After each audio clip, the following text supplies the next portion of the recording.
Welcome to Black Nouveau. This is our edition for November 25th, 2015. I'm Joanne Williams. World AIDS Day is next Tuesday. We have a report on a new weapon in the fight against HIV and AIDS. We have a profile of artist Abigail DeVille, and we offer a preview of Mahalia, the gospel musical. But let's begin with the creation of something new in Milwaukee government, the new Office on African American Affairs. The newly created department would, among other things, examine and define issues central to the rights and needs of African Americans, make recommendations for changes in programs and laws that disproportionately affect African Americans, and promote equal opportunities for African Americans. Milwaukee County Supervisor Khalif Rainey proposed the creation of the office, and he joins us to tell us more about it. When I heard that you were proposing this office and that it had passed by a unanimous vote, I said, wow. How did you do it? Well, I believe that all the statistics here in Wisconsin right now, as far as the quality of life metrics as it relates to African Americans, speaks to the need, whether it be education disparities between African American students and white students, whether it be small business creation and how we lag as a community, whether it be incarceration. I think it's hard for my colleagues and anyone in the state of Wisconsin to deny that we have the shameful distinction of being the worst place in America for African Americans to live. What do you hope this office is going to do? You're just going to gather data and talk about it? Well, our office will be staffed with a grant writer, research analyst, an executive director. Their responsibilities will be to strategize and develop policy, to speak on policy, to pursue grant endowment funding, to pursue the issues of African Americans. So we'll be doing more than just collecting data. We will actually be developing strategy as how to reverse these numbers that have given us this distinction. Now, developing policy is one thing, but what kind of performance can we expect out of this office? When are we going to see something happen? Well, the county board adopted the policy about 2 weeks ago, and the policy called for the county executive, Chris Abley, to come back before the board within 45 days with a plan as how he's going to implement it. Milwaukee County Board of Supervisors is the policy-making body, so we create the policy. The onus is on the administration to actually implement it effectively. So what results do you hope to see, and when do you hope to see them? You have this short timeline, but when can we see something change in Milwaukee? Well, certainly the hope is that this office will be the conduit of change. We hope to see a change in education for African American students, a change in the unemployment rate for African American men and women, a change in the incarceration rate for African American men. 30% of African American men in Milwaukee County, 50% of African American men in their 30s in Milwaukee County have spent time in jail. And that's something that we're hoping this office could begin to tackle and turn those things around. There's so many issues, the ones that you've just raised. Which one should be tackled first? Well, I believe that the statistics are so disturbing that if I was to prioritize it, I would, of course, say, employment. I think jobs is the answer in many regards. And some of the issues are byproducts of unemployment and undereducation. So it's my hope that we can use this to tackle several of those issues simultaneously. So you've come into office and you've created some legislation that looks like it's actually going to happen. Why did you decide to run for office, and what inspired you? Well, prior to becoming the supervisor of Milwaukee County 2nd District, I served as constituent liaison for nearly 10 years in the office of Congresswoman Gwen Moore. It was during that time that I had the opportunity to see the sacrifices, the selflessness that went into leadership, and I was inspired by Congresswoman Gwen Moore to offer myself to my community. And that's why 2 years ago I ran for county supervisor, and I'm proud to say that I was elected. How did she inspire you? What did she tell you when you said, Congresswoman, should I do it? The Congresswoman, we actually were in a car en route to an event, and she gave me a coy smile, and she said, "Are you ready?" And I was ready. I had sat and I looked and studied and I prepared myself, and I think my service as county supervisor is reflective of my education and experience within government. Were you ready? Do you think you're doing a job that you expected to do? Well, within 2 years, I've drafted legislation such as the Milwaukee County Voter Registration Program. I've been a champion of our living wage. I've created our Office on African American Affairs. Supervisor Weddle and myself, we created an African American stimulus package to go to our African American cultural institutions to keep those alive. If we have a community that's unemployed, I don't see how our African World Festivals, how our Black Holocaust museums can survive. So I believe I've been very effective within my 2 years. I only wish I had an entire term. What do you hear from your constituents? They must be saying, you've come in blazing. Yeah, you know, I've been getting some favorable feedback from my constituents within the 2nd District and throughout the entire Milwaukee County. As it relates to the Office on African American Affairs, I think that, you know, many people beyond African Americans feel the need to change the quality of life just for the effectiveness and efficiency for us as a community as a whole.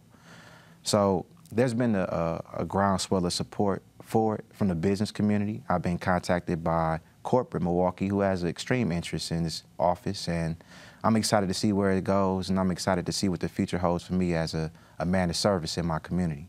When did the doors officially open on this Office of African American Affairs? Well, the County Executive, Chris Abley, he has about 30 days left to report to the County Board as to what his intentions are.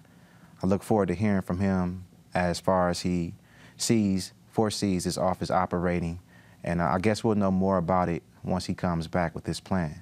Do you expect support from him? He supported it. He joined us at the press conference, and as of today, we have, through the budget process, acquired $300,000 in seed money to start the office. We have a grant writer, and of last week I met with the county executive and I've asked him to match our $300,000 allocation, and he appears to be in support of that. So it's the hopes that we could start this office with a little bit over $500,000. Well, thank you very much, County Supervisor Khalif Rainey, who proposed and apparently has gotten approved the Office on African American Affairs for Milwaukee County. Congratulations on that, and we'll be watching too. Thank you very much. I appreciate the opportunity to be with you. This was a 30-foot kinetic sculpture that was called Gone Forever, Forever Present, and thinking about the Great Migration and also the cyclical violence that continues to happen to Black bodies in the United States. And in the back, it was at the basement of the Sculpture Center in Queens. It was named for Octavia Butler's. Artist Abigail DeVille shares her style of art with the students at the University of Wisconsin-Milwaukee as part of the Peck School of Art guest lecture series. Who has to die in order. Visual artist Abigail DeVille from the Bronx of New York City had little exposure to art growing up, even though art became her career. Probably my earliest experiences with art was experiencing graffiti on the subway, I think. I don't really remember there being any other kinds of art around. I think that was ubiquitous at that moment, that time. She was interested in art as a kid, but not so much as she got older. A persistent mom helped. Well, I had a really great mama who stuck her foot in my behind because I really didn't want to do much when I was a teenager besides cutting school and cutting up basically. So she forced me to go to Cooper Union's Saturday program, and I think that really renewed my interest in art. She's a graduate of the Fine Arts Department of the Fashion Institute of Technology in New York and a graduate of the Yale School of Art, Painting Department.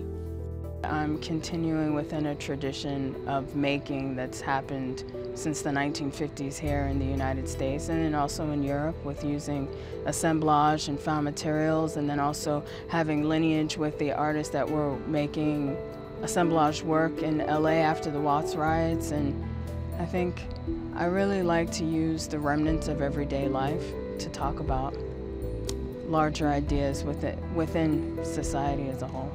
Her art medium is limitless. She mostly uses trash to create. And I love to use trash because it's free and it's everywhere, but it's embedded with history. It's the record of our present historical moment.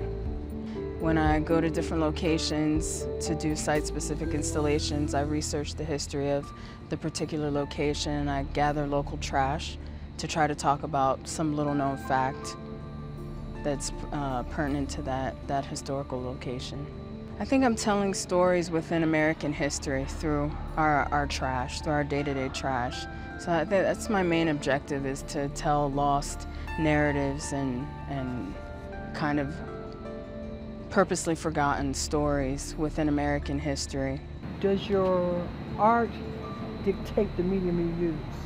I think the idea dictates the medium. I think it's, however it comes out is in service to the idea, what best communicates the idea versus a specific medium. I think objects are already filled with so much information, they're already telling a story. So they let me use them, you know, like these objects are letting me use them to create a larger story. And I like to think about it in as a cosmology. So I use different forms within cosmology, like black holes. She uses black holes because they are invisible and as a metaphor for historical erasure. Her art also tackles displacement and forced migration of people within American history. Think about it in an archaeological way, and then also kind of like how a poet would just experience a place and then have a response to it. So I think of it in those terms. She enjoys her work, but there are frustrations. She feels we can nurture art more within our communities. An example of this was when she taught at a charter school in Harlem. I did this project one year where the kids had to make their own, second and third graders had to design their own superheroes. They couldn't copy off of anything pre-existing. They couldn't copy off of each other. They were really mad at me about that. But, you know, they made these paper mache reliefs of their superheroes. And there was this one boy who was quote unquote deemed problem child or whatever, just because he had a lot of extra energy. And so he made his in one afternoon, and it took the rest of his grade 2 months to make theirs. And so, you know, and then the responses of the parents when they saw these things, they thought they were ugly, or, you know, they demeaned them just because, you know, maybe they didn't necessarily understand. So I think, you know, and so then that makes me wonder, is that kid gonna have the opportunity to take a sculpture class, or is anybody gonna recognize that he's exceptionally gifted with his hands at any point? Because I think there's very regimented and structural ways of the way that people think. In immigrant communities and in poor communities, I think when you don't have access to things, and specifically when you don't have money, you think, oh, business means money. I think anything means money if it's what you're passionate about, and if it's an actual real gift or talent that you can excel within. And I started researching the birth and death, for me, the death of hip hop. But artist Abigail DeVille, using archaeology to tell a history through art. World AIDS Day is Tuesday, December 1st. It's an opportunity for people worldwide to join in the fight against HIV and AIDS. Here in the United States, African Americans are the group most affected by the disease. According to the Centers for Disease Control, 44% of new infections in the last year were in African Americans. Everett Marshburn tells us about a new weapon in the fight against HIV and AIDS.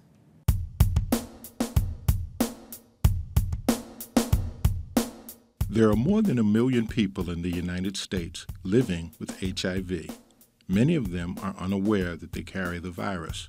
There are at least 50,000 new cases each year. Condoms and testing have been the major weapons used to stop the spread of HIV. But last year, the Food and Drug Administration approved the use of a new weapon, Pre-Exposure Prophylaxis, or PrEP. It's a pill that must be taken daily, and it is only for men and women who are HIV negative and at high risk for exposure to the virus.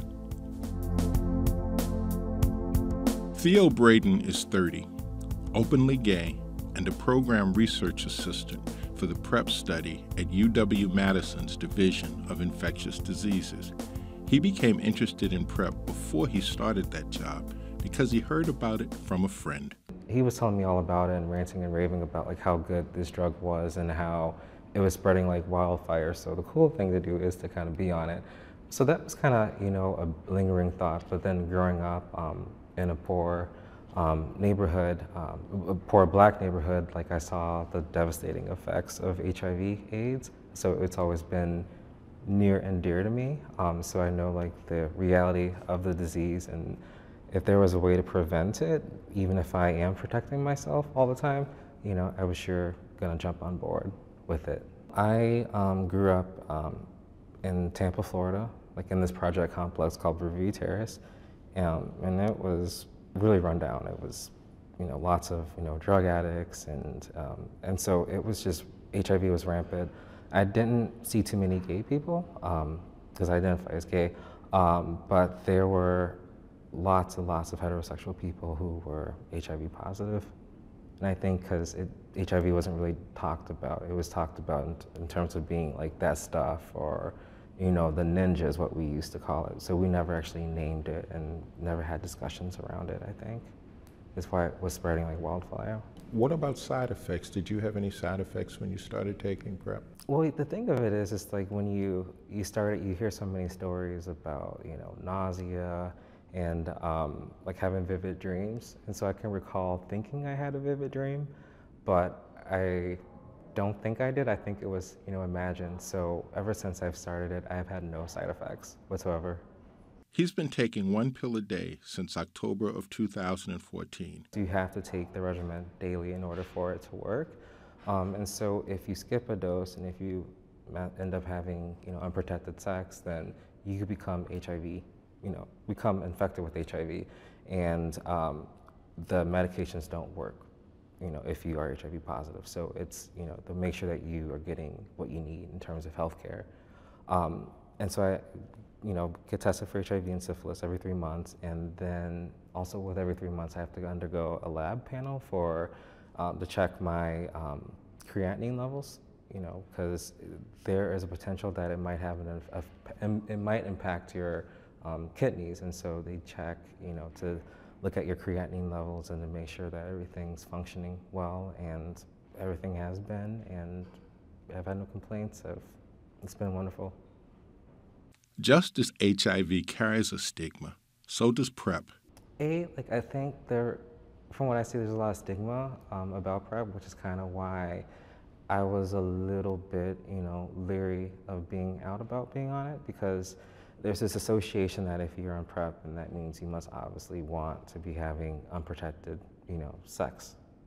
And I don't think that that's true. I mean, I think there are people who do it for those reasons, but I think another reason is that you just want to be, at least in my case, I want to be as safe as possible. And so I want people to kind of look past the stigma of being, oh, if I take PrEP, that means I'm going to be having, you know, tons of wild unprotected sex. People are going to be thinking that about me. And to instead look at it as a way of just making sure that they are protected.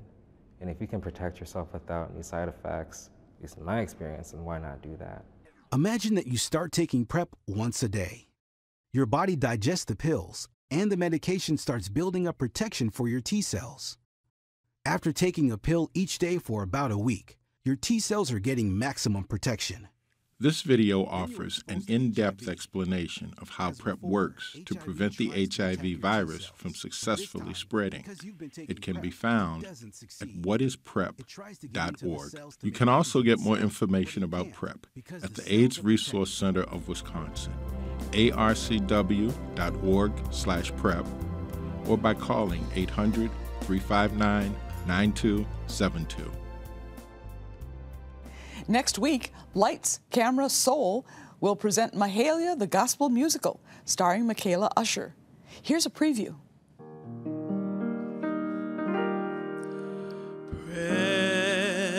Precious Lord, take my hand, lead me on, let me stand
precious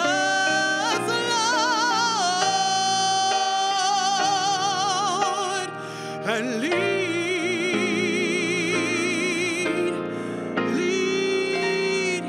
me on.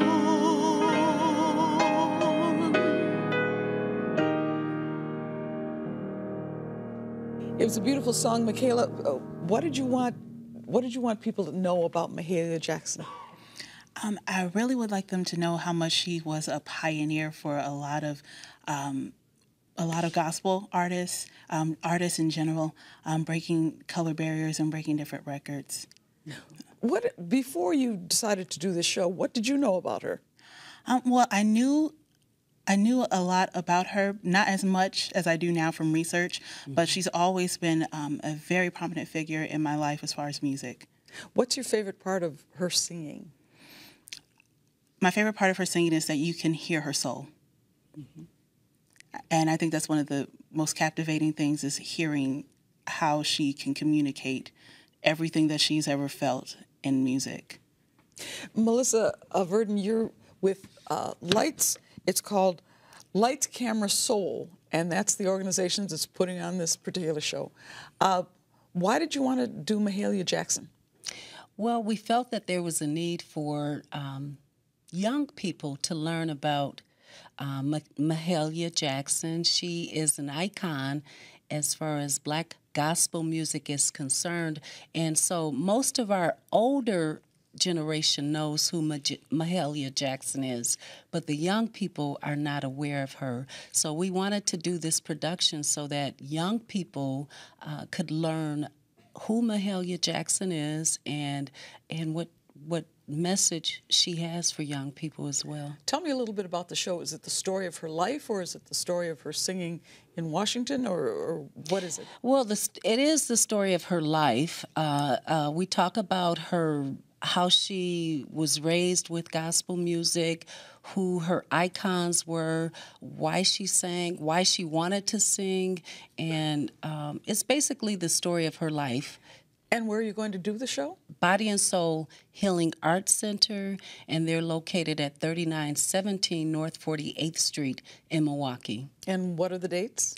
The dates of the show will be December 4th and 5th at 7:30 p.m., and the tickets are $10 to get in to see the show. Okay, and if people want to find out about it, is there a phone number? Yes, if people want to purchase advance tickets, they can go to brownpapertickets/Mahalia, and you can purchase your tickets in advance, or you can purchase the tickets at the door also. Well, thank you very much both for coming. Sounds like a great show. Thank you. It will be.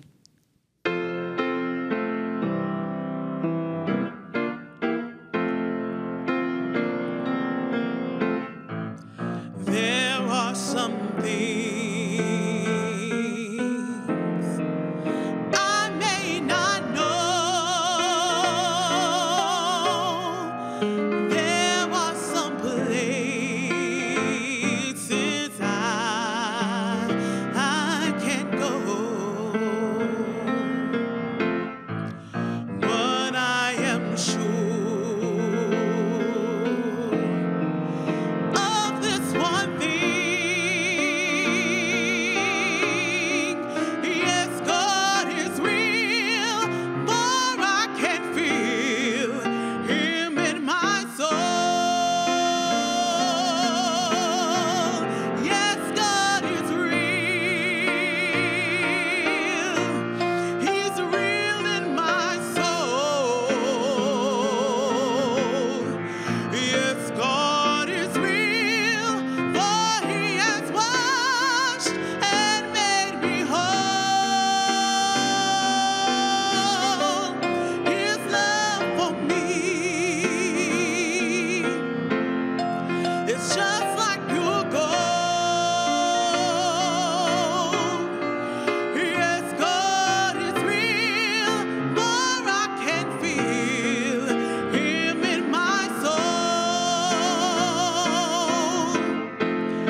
And that's our program for this week.